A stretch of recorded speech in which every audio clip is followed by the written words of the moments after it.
show tonight. This year's Young Enterprise competition is now underway. It's a big week for Childline and Adrian Pisarello. He's got a new album coming out this weekend. On the music stage, it's Even Tristan.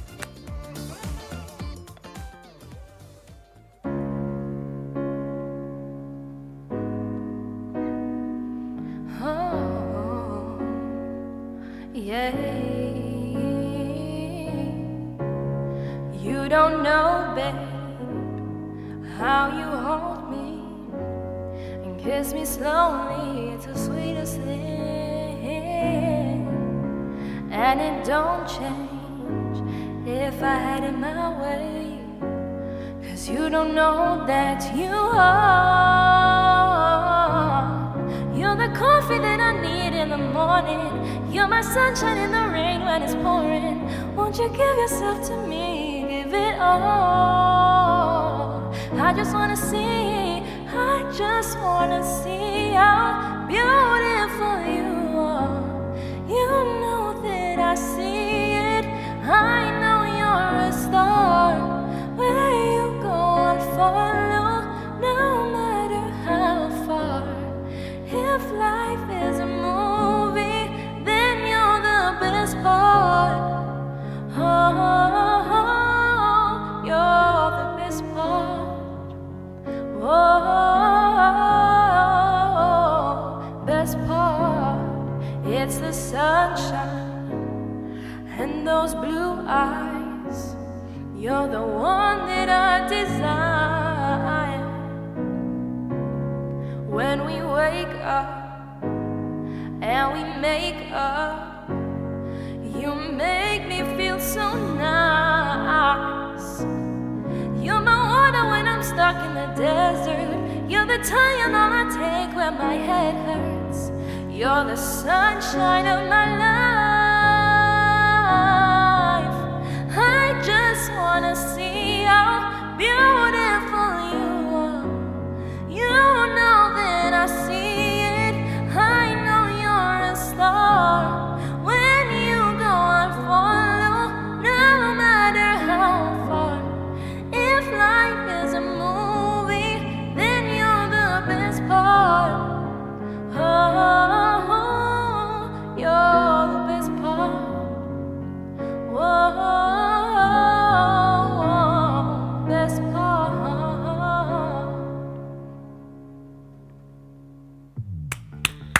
Thank you so much.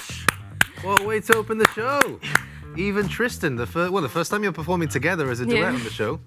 Thank you for that. How long have you been collaborating together?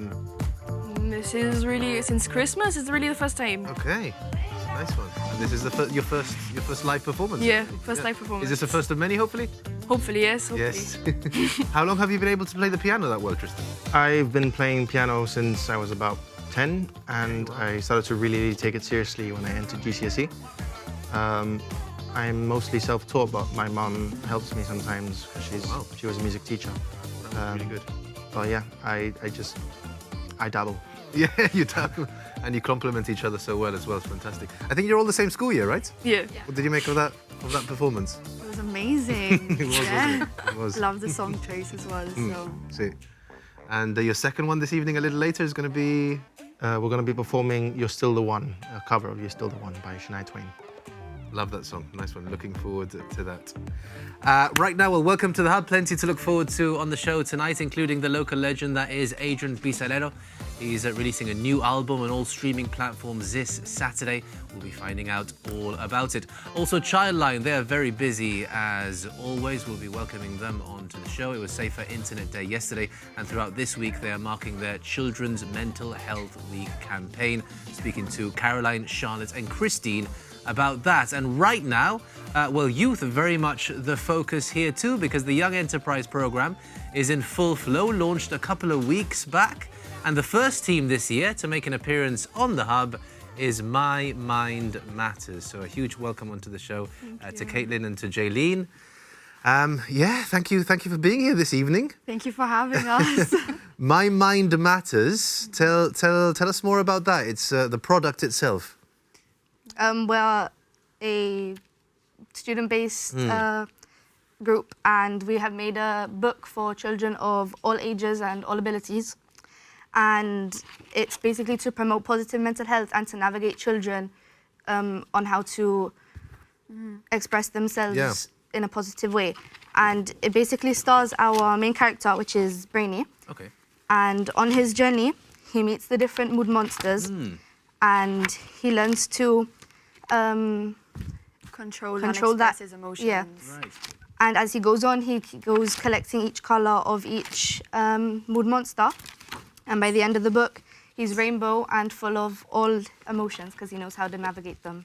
Okay, so Positive way. it's also going to be teaching a lot, I imagine, kind of like Yeah. how to manage your mental health. Yeah, we came up with the idea knowing that most of us had worked with children who are neurodiverse. So we kind of already knew that most of the time they use colors to kind of differentiate their emotions. So when planning on our product, we were like, this would be a great idea for schools, Yeah. for nurseries, and for places like Possibilities. Yeah. So that's how really we came up with it. Angelina, so you're holding, is that Giggles? This is Giggles. This is one of our monsters.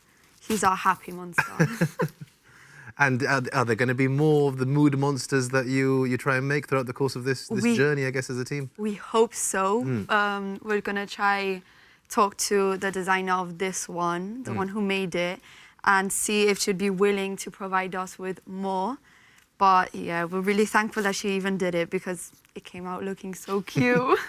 It certainly is, yeah. And the book itself, is that, I know that's This is our prototype, yeah. so we're still in the process of printing out our books. So as soon as they come, everyone will know. And the competition launched a couple of weeks ago, but I know you've been active since before Christmas. We have been active. We've been doing a lot of social media. We did our 25 days of Christmas, so a little advent calendar, just for people to get to know us.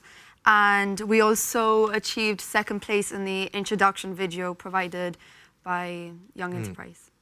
We referenced before that you're all the same school year. I know, Eve, you were having a chat with them before. How's your Young Enterprise team getting on?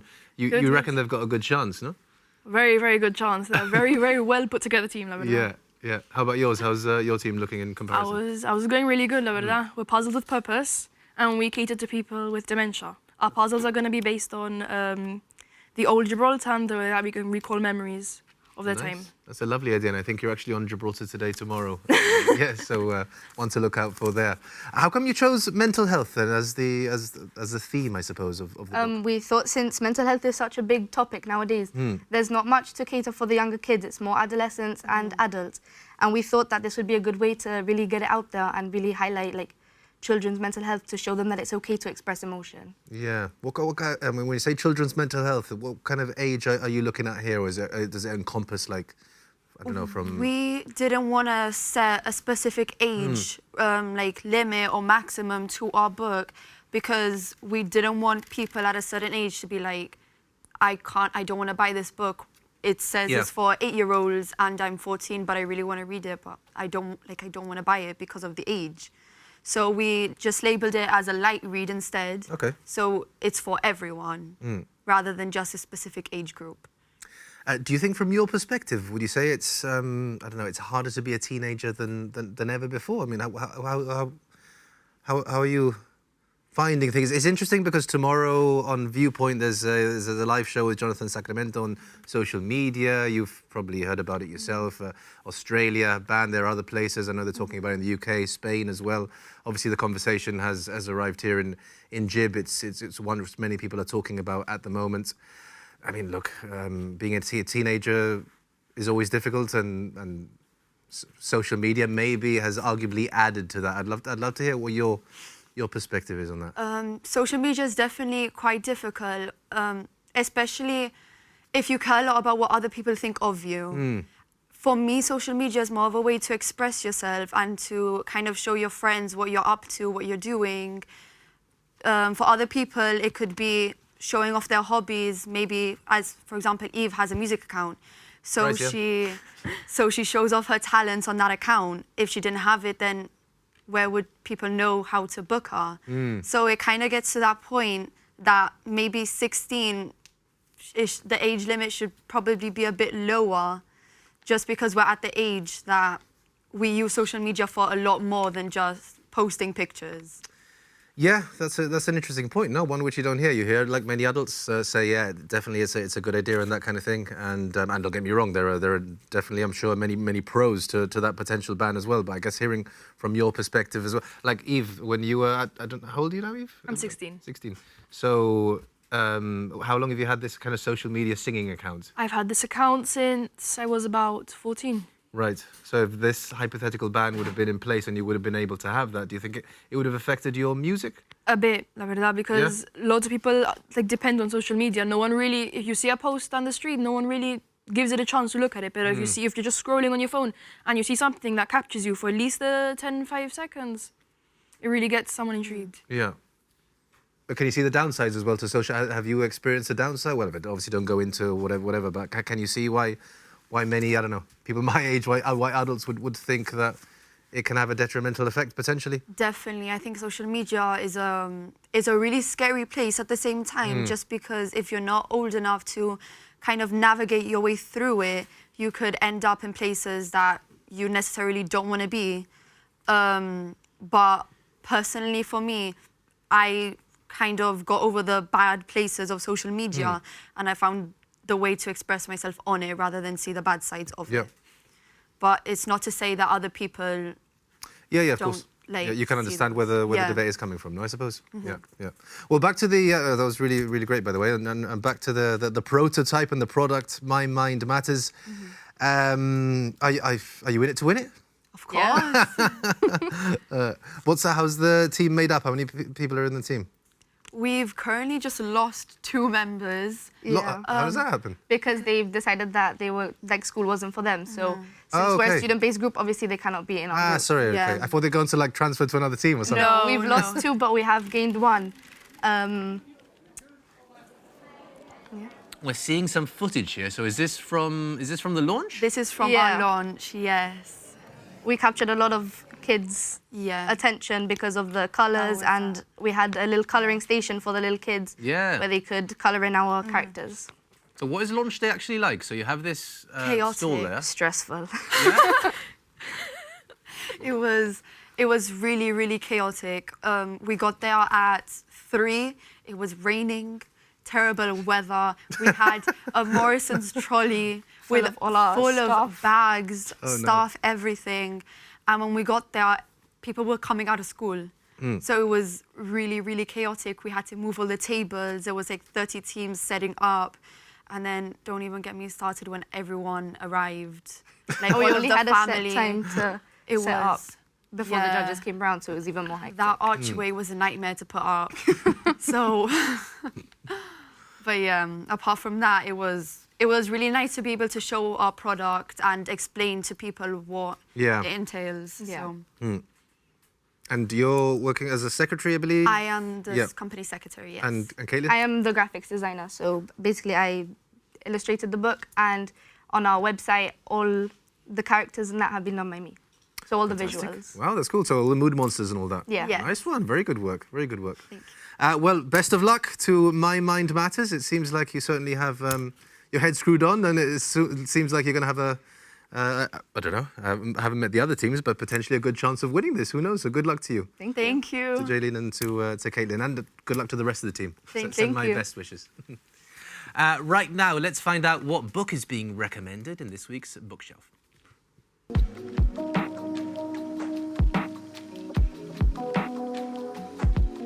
Today I'm talking about Scythe by Neil Schusterman. So this is a dystopian novel, and it's set far in the future where death has been eradicated, so people cannot die. There's technology that will bring you back. So how do you curb the population? Because obviously Earth has finite resources and a finite amount of space. That hasn't changed. So people are recruited to be scythes, which means that they have to glean a certain amount of people throughout the year. And it's totally random, and it is controlled by this AI called the Thunderhead. Now, the Thunderhead is considered to be this like benevolent being and looking out for the best for everybody and society. And so we follow our 2 protagonists, it's a dual point of view, who have been sort of against their will somewhat brought into the scythedom. They have opposing views on what it is to actually do the gleanings and be a scythe.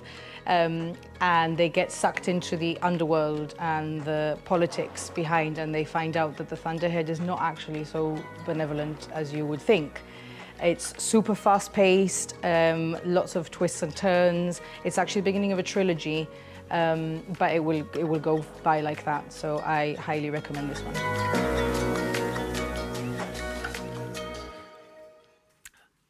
Thank you, Kim, for that recommendation. Coming up after the break, Caroline, Charlotte and Christine from Childline are here to discuss Children's Mental Health Week, as well as other matters. Catch you in a few.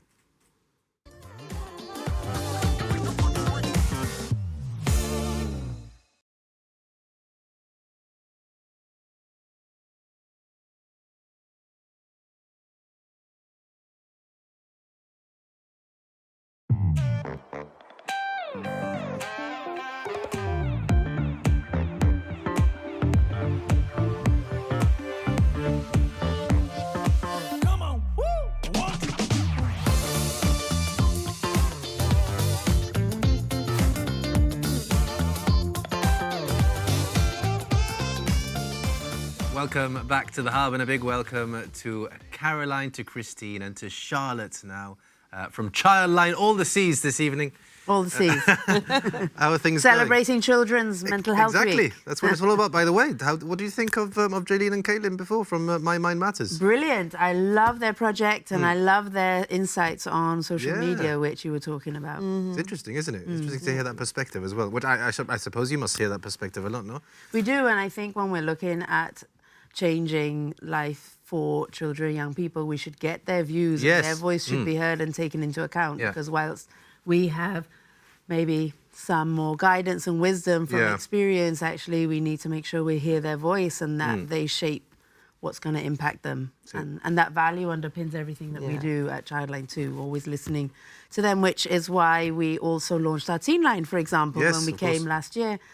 Because young people were saying that they wanted a helpline that was a bit more grown up than just Childline, that they felt they'd grown out because they didn't identify as children as much and they wanted something like Teen Line. And so we heard them and we listened. Well, we are there for them, so at the end of the day, we have to listen to what they say and try and help out as much as possible with whatever their needs are. Yeah. This week is Children's Mental Health Week. Yeah. I mean, tell us a bit more about that and what events you got lined up and basically what it's all about, I suppose. We have actually just had a session in Plata Youth Club this evening. And last night they went to Dolphins. Yes. And Laguna. And Laguna today as well. We had 2 sessions tonight, actually. So, yeah. And the topic this year was MySpace. And we were talking about it just before, how important it is for the young people to have a safe space or somewhere where they feel connected with others. And we had a good chat with the young people today about these things. And they were like, because we like coming here and stuff. And you know, we asked them, is it all the time? No, not all the time. And, you know, and we said that's quite normal that things change. It's not always just happy. And that's the same with our emotions. And we spoke about this, about what is mental health? You know, we know what a broken arm is. We go to the doctor, we go to the hospital, but this mental health, it's a bit different. And they said, it's something about emotions or something in our head. And so something in our brain. Yeah, in our brain, he said. And it's a good chat we have with them, you know, because it's important for them to understand that we are there and where they should, if they experience something disturbing, where do they turn to? And everyone needs a safe space. So yeah. What we love about this week is because it's Children's Mental Health Week, we're able to do something really creative, and we've collaborated with the youth service again and going to all the youth sessions to talk and hearing their voice, as Charlotte and Christine were saying, and that allows us to make sure that we keep our finger on the pulse, that we're hearing what they're saying, what's impacting their mental health. But also talk about different issues. And with belonging, the concept of belonging and having a safe space is something that's really important for them to build resilience when things go wrong and when they feel like they've got safe people, safe friends, safe youth workers, and having key people in their lives It's really important. Yeah, for and the mental thing health. is that sometimes they don't realize that this is what they actually have. Today was really interesting because we asked them what they thought they brought to the place and what they feel they get out of it. And the answers were pretty much the same. You know, they bring kindness, they bring happiness, they also need that as well. And when somebody new comes in, and how they make them feel safe and welcome, and they all more or less had the same answers. So making them aware. So you feel you belong in this place. So this is your place. You know, it's outside your home and it's your place. It's really, really nice to know and make them aware of that. We had this boy say, "I bring my jumper." And we say, yes. I bring my jumper and me. Yeah, and me. Very One thing important. I found really interesting when we were in Dolphins, when we were saying, you know, what do they really like about the place? And they loved having their friends and they loved the youth workers, and that made them feel really happy. And then when they were asked, what would you like more of that would make it even better? Like a few of them, about 2 or 3 said toys, more toys, more things. And so we said, but all your answers before, the way you like the place, are all about the people, all about having nice friends and good connections with nice people. And now you're saying toys, it doesn't marry. And they were like, oh yeah, that's a good point. And it's all about challenging those ideas that actually what they really like is that it feels safe, it's welcoming, and people are kind. And actually one of them said today as well that, because, you know, going to school, you have your school hours. You go in and then you leave when the school finishes. And she was saying that she loves it, that she goes there and she can leave whenever she wants. But actually she stays till the end. So it was really... that freedom to have, to say, I don't have to be here, but I like to be here, and I want to be here. Yeah. And the way they spoke about the youth workers as well was really nice, and you could feel that they had a good connection with them and interactions, and that's really good. Yeah. Are there more sessions start the week? Yes, we should have one more tomorrow. And that kind of brings a close to kind of the evening stuff at the youth clubs. But we've also got sessions going on in the schools during the daytime. And we've also had our Safer Internet campaign, which was yesterday that we were really busy doing. So it's been like non-stop this week. It is pretty non-stop. I mean, again, to touch upon the Safer Internet campaign, it was, a Safer Internet Awareness Day yesterday, no? Yeah. Okay, we could probably be here all night talking about something like this, but I think it's important to know maybe from a perspective of a parent, how, I don't know, what are some of the signs to look out for, how would they go about maybe talking to their child about online safety? What are some of the important points to mention? That's exactly what we were trying to highlight. And it's actually acknowledging that AI is a significant part of children and young people's lives already. It's not that it's going to be. We talk about online safety and think that AI is coming, but actually AI is already there. And what we were saying in our reels on our social media feed, which we encourage people to look at to delve in the topic a bit more, is that actually how many people have smart speakers at home? And you would ask, you know, hey Alexa, turn the lights on, or hey Siri, what's the weather? Or how many minutes does it take to boil an egg perfectly, or whatever? You know that actually those things are already normalized in a home, that children are using. My children are 2 and 5, and they're using that AI. Educational toys have AI. Smart apps have that. Our YouTube programs, they all have AI already embedded, and it's acknowledging that it's already being used. What are the dangers? What do we need to be aware of? And that's something that we need to come to terms with. And making them aware as well, because the younger children, I mean, when they speak to Siri and all of this, do they really know that is not a person? You know, they don't. And you don't start it, you know, use this, say this, but it's not a person, you don't say that, you know, so they get used to living with it. And eventually they have to realize that it's not a person. Yeah, I mean, do you, without going into specifics, obviously, but do you get calls or messages sometimes and people refer to their chatbots and that kind of thing? Well, that's a really big issue, and it's something that has a lot of concern for us because people are using chatbots like a playmate, like an extra friend, and some people have said, oh, it's my best friend. Really? And we've got to acknowledge that we can use AI for a lot of amazing things. It's so useful to have it, but actually when you get to the point where you're relying on it for emotional support, that becomes a little dangerous. And when in our contents we're looking at children and young people, children don't necessarily know how to critically think the response that they're going to get, like, it wants to please you, it wants to make you ask questions, it wants to keep you hooked, and it's going to make you feel good. But a chatbot, an AI, doesn't necessarily know what is the difference between right and wrong. It doesn't actually care about you. It will give you information that it's scraped online, but actually it doesn't understand your whole situation. And more importantly, it doesn't necessarily know how to keep you safe. You could ask it dangerous things. Yeah. And it will give a child the same response as it does an adult. And you and I might think, that's not so wise, but a child might not have that ability to decide, Yeah, that's not the so thing, safe. No?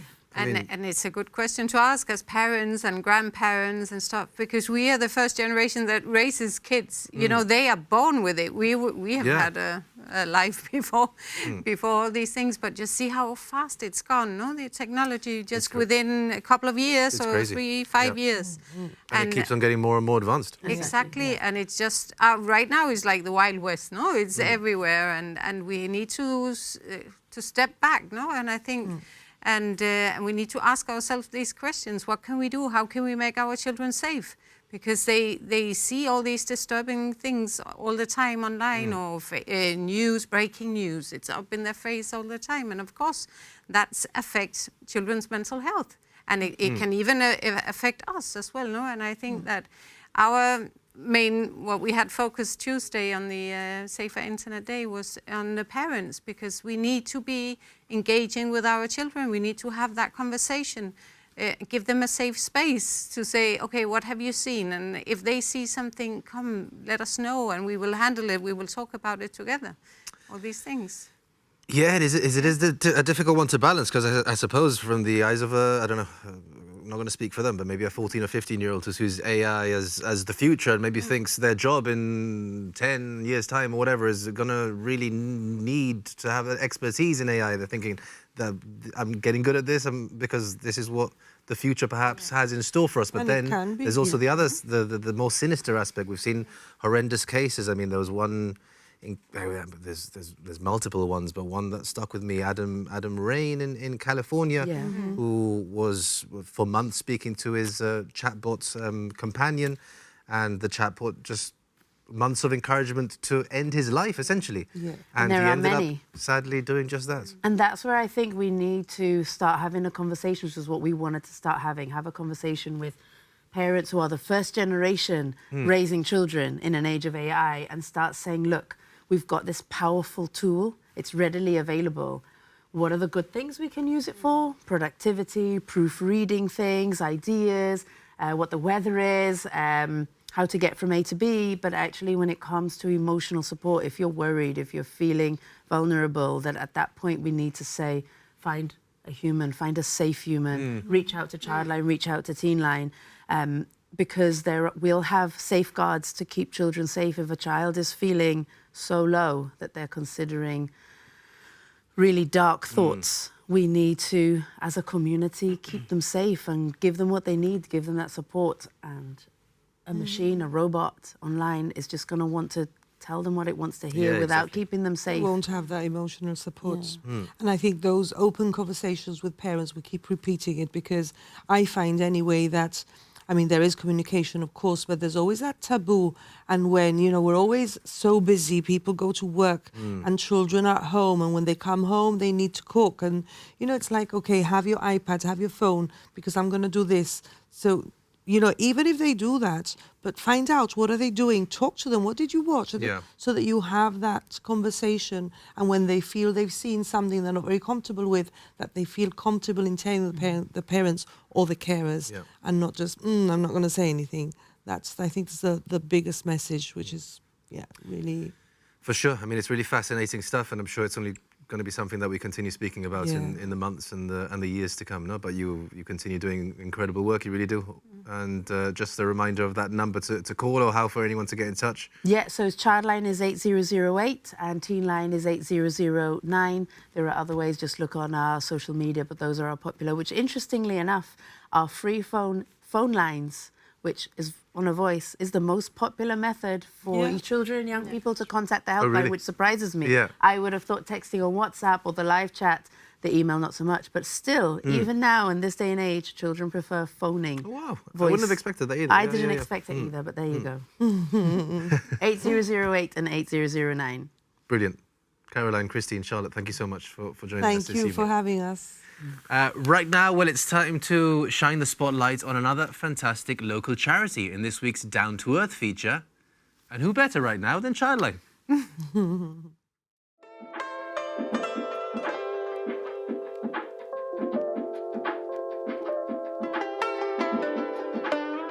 Right here in a community, behind quiet doors and familiar streets, there are people working every day to make life better for others. While their efforts may center on a single cause, the need they address goes much deeper.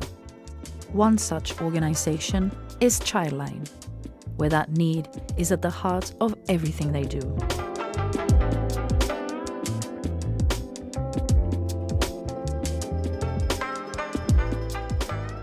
Childline Gibraltar is about supporting children and young people, and we dedicate ourselves to this. Our mission is to end cruelty to children and safeguard them from harm, and to do this, we support families to enable them to thrive. We are able to achieve our mission by offering a range of different services to Gibraltar, including 2 helplines with Childline and Teenline. We also have a 24-hour appropriate adult service. We offer engagement and education sessions in schools, and we also have a couple of family support programs. And together, by tackling different areas in our community, we're aiming to ensure that children and families thrive in our community. At Childline, what gives us meaning and purpose is that ability to really support children and young people. Our values as an organisation is to form connections with children and young people in a way that is empowering and enables them to thrive. And by enabling children to thrive, we're enabling our community to really grow, develop and thrive. And when we get great feedback from children and young people, either on our helpline or when we go and deliver education sessions in school, and they say, "You've really helped me how to solve my problem, you've helped me reduce my anxiety," gives us real meaning to know that we're making such a big difference.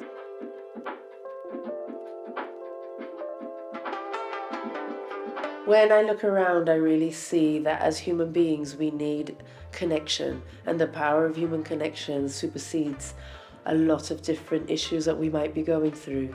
And studies demonstrate that if a child or young person has just one significant adult that they're connected to that is protective, they're able to overcome a multitude of different problems and issues that would arise. And so I would like to encourage people in our community to really make the effort to make a connection, a meaningful connection with those around them, with children and young people, because that makes the biggest difference of all.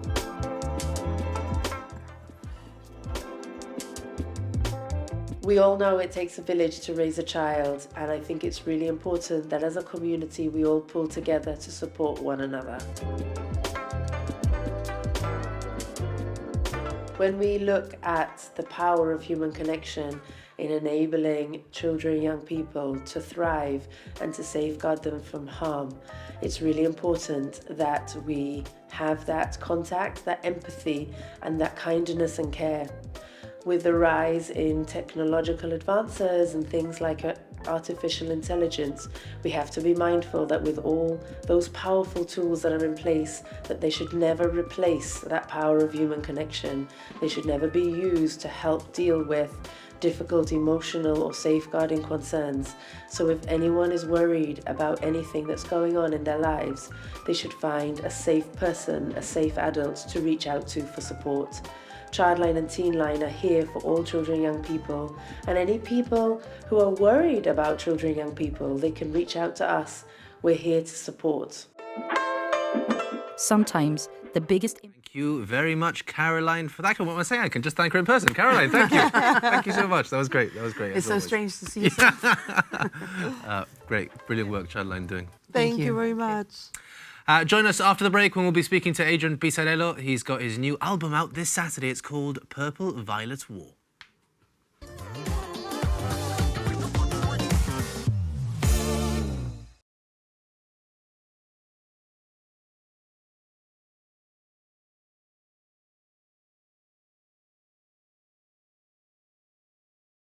Welcome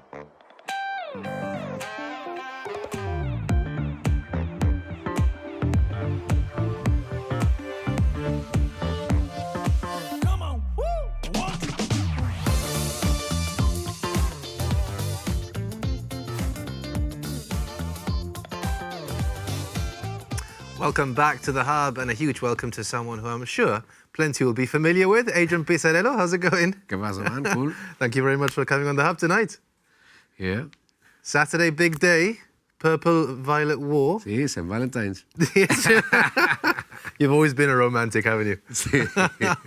So, because this is a project that's been going down, not the years, the decades, no? Sí, exagerado. Exagerado. This, I started this project in plan 1989, 1990, like that. Before I met my wife, before I actually had a serious band. Yeah. Con que, obviously, through the years, the lyrics and the music and the songs have all changed. Pero sí, that's originally when it started.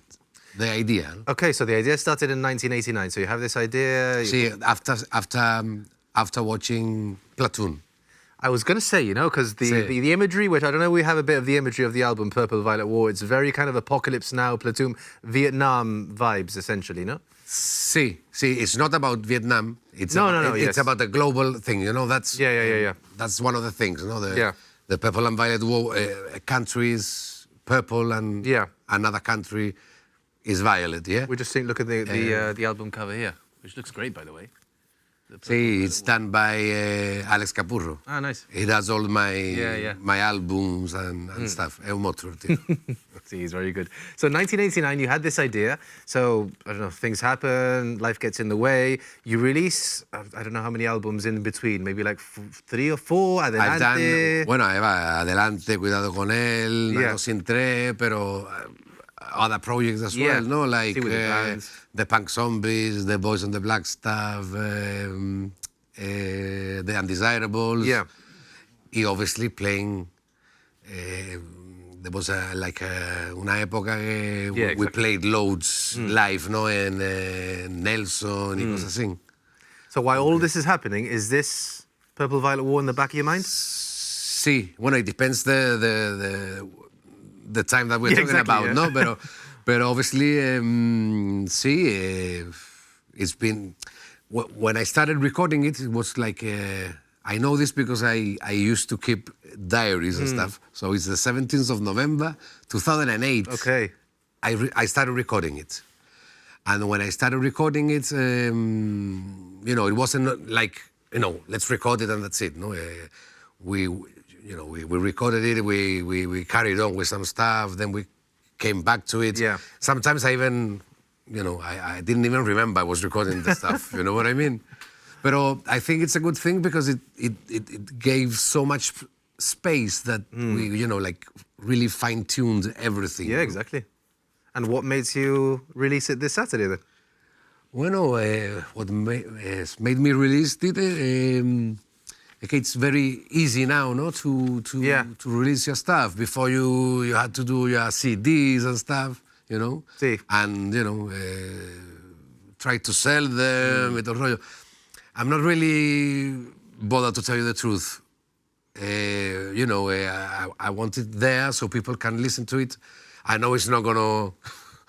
I don't know, you know, it's not going to be something that is going to be like a huge thing or whatever, but I don't really care. Well, people to tell you the truth. People in gym would love it, I'm sure. I would love that. Yeah. No, but okay, it's more like to do with putting something there, and so people can go and see, you know, it's been like loads of years of work. Yeah, so of course. Está guapo, ¿no? Yeah, sure, yeah, exactly. And tell us more about the kind of, I don't know, the symbolism, the message. Because if I'm right, it's... Well, it's like a war story, no? Yeah. It's basically it's a story of... It's a concept album with narrations and everything, no? Okay. And all the songs are different genres, really. You know, you got a reggae, you got rock, blues, jazz rock, progressive rock, even hip-hop and stuff like that, you know what I mean? So all the songs are different, no? Folk... it's all the things that I enjoy. Really, that was the Yeah, exactly. You're quite versatile, no, as a musician. yeah, that was the idea. No? It's not like, for example, the bands that have inspired me to do this may have been progressive rock, like rockers like Pink Floyd, or Yes, or stuff like that.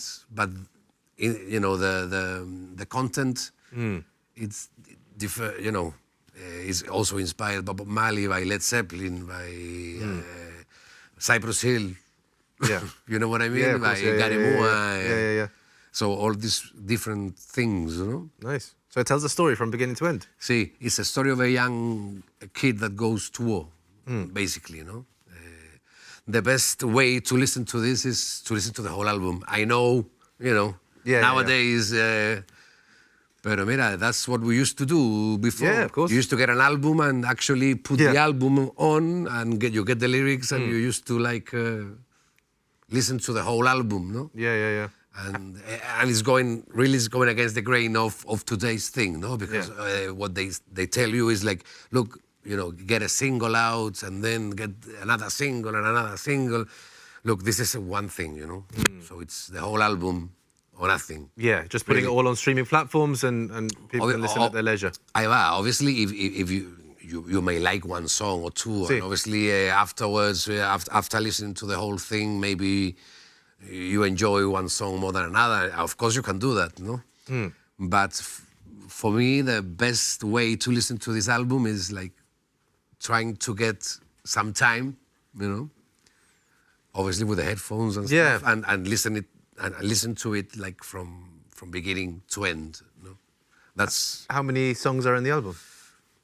12, something like that. Yeah, 12, something like that. But obviously with narration. Yeah. Not a lot of narrations, tampoco. No, tampoco está ahí comiéndote el coco. And how do things that have... Because you mentioned 1989. Yeah. And then, I don't know, things happen in your life and maybe some songs are taken off, some songs are added. How have, I don't know, experiences from living your life in between the starts to the end shaped how the album has turned out? Well, I suppose, obviously, it's a story that hasn't got anything to do with my life. You know? Exactly. So anything that's happened to me, like, hasn't affected the storyline, no? What has affected it, obviously, has been like... he tardado tanto en hacerlo que I've gained experience, you know, maybe, you know, writing the lyrics or stuff. I used to go back and change stuff so it sounded better, the music. At some point, I even, you know, I've just like got a song out and put another one. Yeah. You know? So you fine-tuned things, I suppose, over the course of time. Yeah. Obviously, if I've done the whole thing in 1989, it would have sounded crap. To say the truth. Sounded different, no, I suppose. I mean, you're a talented musician. Sí, pero obviously también after so much time for sure, recording and stuff, no? Yeah. The recording gear in 1989, what we had to record wasn't what we had in 2008. Yeah, of course. Or not even what we have now, no? So it's got all the tools to make it sound better. Yeah, for sure. Is there going to be like, I don't know, a launch show or anything like that? I know you're saying you're just going to put it on streaming platforms, but are you going to play in No, gigs because that would entail getting a band. Okay. I've got my friends and stuff that always play with me, but and you know, it would mean like forget everything else. Let's do this. And it, you know, and it would be like. You know, I would love to do it someday. Maybe, someday. Never rule it out, no? Maybe, mira, we've got loads of years. No? Yeah. Es que, apart from this, because obviously, it doesn't seem like, obviously it's mine, but it doesn't seem like it's mine in a way because it's been like 5 years, por lo menos que lo terminé. Sí, yeah. So now getting it out, you know, I haven't been like practicing. I haven't been doing this stuff. Actually, I'm working on something else. You know what I mean? I'm working on something else. Another album. Sí, claro. Claro. And ideas for another one. Sorry. You're constantly thinking of. I mean, it's interesting to when it comes to your songwriting. I guess are you kind of sit down at the table, write, inspiration, now it's time to think, or you're very much like, oh, an idea will come to you in the middle of the night and be like, oh, I need to... Bueno, I compose a lot at night. See? See, but that when that happens, it's like, you know, I've got my wife there. Yeah. And I'm like, the brain is going like, miles an hour. Yeah. So I cannot get to sleep. And sometimes I try to stop it, and it's like, it's a blessing, but it's a curse as well. I guess you know. Like you have that moment of inspiration. Yeah. You have that moment of inspiration, and you need to like get it out there, and you need to. Claro, but sometimes, you know, because I'm not a very technical person. Yeah. You know? So normal people will go and record it or whatever. Y yo estoy Yeah. And the next day maybe, and I'm doing like changes in my head, man. Yeah. Maybe I'm going, I don't know, I'm going walking to my work, and I'm thinking of ideas. Or maybe sometimes you're trying to think before going to sleep what you were thinking before. Trying to remember what you were... Yeah. It's interesting to hear that, no? Yeah. I don't know if everybody is the same. I am like that. I think, I don't know. I guess not everyone is the same, but many people are, I imagine. I guess people have different ways of... But look, not everyone is as creative as you. We've seen the songs that you've released down the years. It just has a great Gibraltarian feel to them, no, as well. I think it's something that many people can resonate with. Well, that's what they say, no? I don't know. Obviously, my influences are from afar. Yeah. You know what I mean? But you have a way of making it quite local, no? I don't know about this one, no? No, yeah, this is different, I guess, with the normally, when I sing in Spanish and stuff, maybe that... Yeah. Well, no, we've mentioned you're quite versatile, no? So maybe some songs more than others, but certainly there are many songs down the years. It's definitely inspired by lots of bands, you know, but it's definitely, I think it's got the Pisanello exactly. stamp, no, on it. Yeah. I don't know, it's not for me to say, but... No, of course, but what you do is greatly appreciated. I think we saw that when you got the Cultural Ambassador Award, the Cultural Awards, a couple of years ago, no, about a year and a half ago now. Yeah, which must have been a great moment, no? Sí, I didn't expect it, la verdad. Yeah. And also the what was it, the John Lennon songwriter? Bueno, that was going back, Jacques. I know. But that was also, I think it was 98. Was that 98? What was that in the Latin category, no? It was a Latin category, but it was a US thing. They had like 12 categories. Yeah. And I won the Latin. Not to be confused about, you know, with the Latin music that is going on now, no? Like Bad Bunny and stuff, no? Ahí va. You won the Bad Bunny of the 90s, were you? No, not really. No, but it's worth mentioning. But good show, eh? Yeah, no, it was Bad Bunny a good show. Not a fan of his music, but I quite enjoyed. It was good, and learning kind of like the symbolism and stuff afterwards. A lot of it went over my head at the time. But no, it's worth mentioning because I guess many people watching, some will be familiar, some maybe won't be. It was an anti-war song as well. Which one? The one that won. Okay, back in '98. Yeah, it's called Libertad. And this was something that was across all of America. I suppose so. Yeah. There were 12 categories, and everybody that won the categories were U.S. citizens, except 3. And 2 of them were from Canada. I was the only... Oh, really? It wasn't the only Gibraltarian, it wasn't the only British, it was the only European, actually. Wow. And what made you enter that in the first place?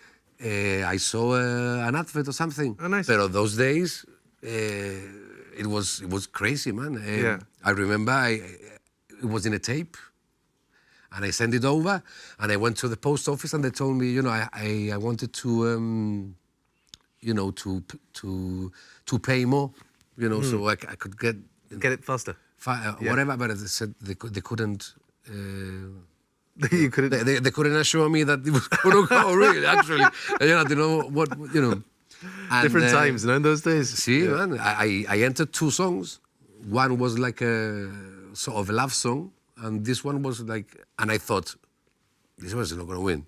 That's why I put the love song, you know, because normally you think that those songs are the ones that are going to win, man.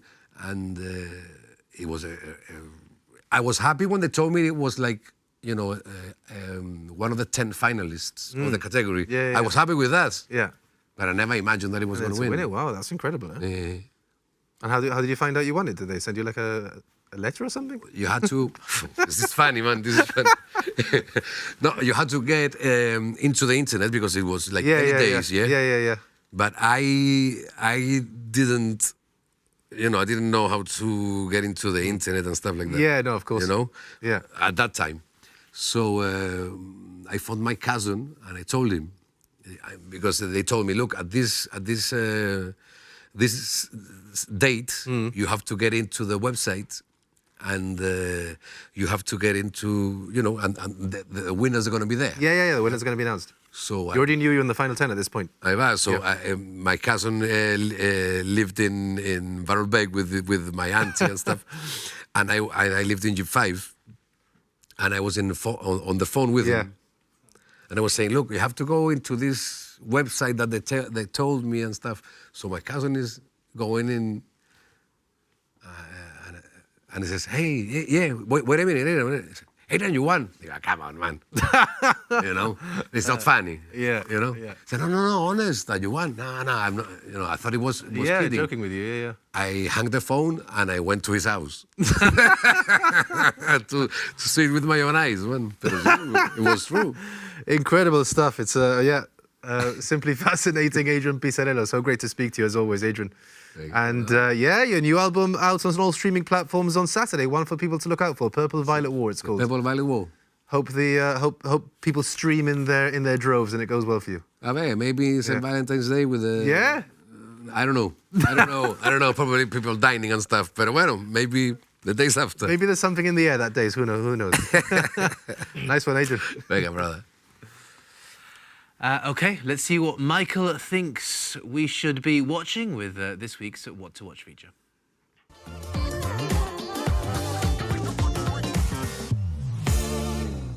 Hello, and here's What to Watch. This week, rather fittingly, with Valentine's Day round the corner, we have a new adaptation, a different take on Emily Bronte's classic novel, Wuthering Heights, from director Emerald Fennell. A passionate and tumultuous love story set against the backdrop of the Yorkshire moors, exploring the intense and destructive relationship between Heathcliff and Catherine Earnshaw. Starring Margot Robbie and Jacob Elordi, it's showing at the Leisure Cinemas from Friday. Here's the trailer. Heathcliff, you're not enough. Not for her.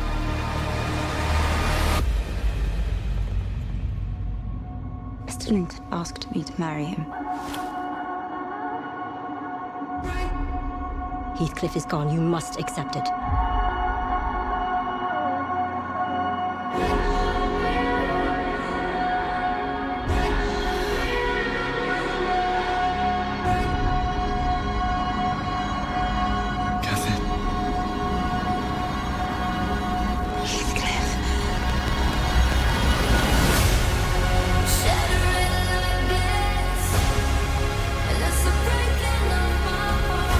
Why did you leave me? Why did you betray your own heart?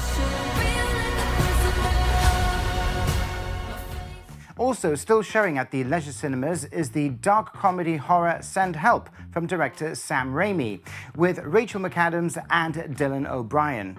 Plus, the comedy drama Is This Thing On, starring Will Arnett and Laura Dern, which is based loosely on the life of British comedian John Bishop.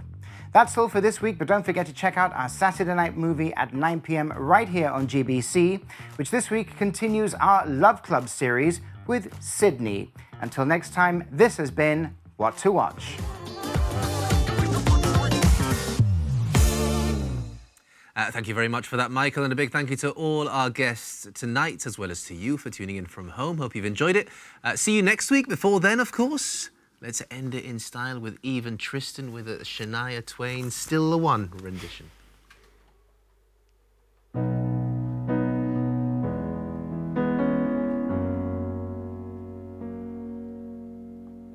Looks like we made it. Look how far we've come, my baby. I gotta take the long way, but we knew we'd get there someday. They say, I bet we'll never make it, but just look at us holding on. we're still together, still going strong. You're still the one, you're still the one I'll run to, the one that I belong to. You're still the one I want for life. You're still the one, you're still the one that I love, the only one I dream of. You're still the one I kiss goodnight. Ain't nothing better. We beat all the odds together. I'm glad we didn't listen. Look at what we have been missing. They say, I bet we'll never make it, but just look at us holding on. We're still together, still going strong. You're still the one, you're still the one I'll run to, the one that I belong to. You're still the one I want for life. You're still the one, you're still the one that I love, the only one I dream of. You're still the one I kiss goodnight. You're still the one.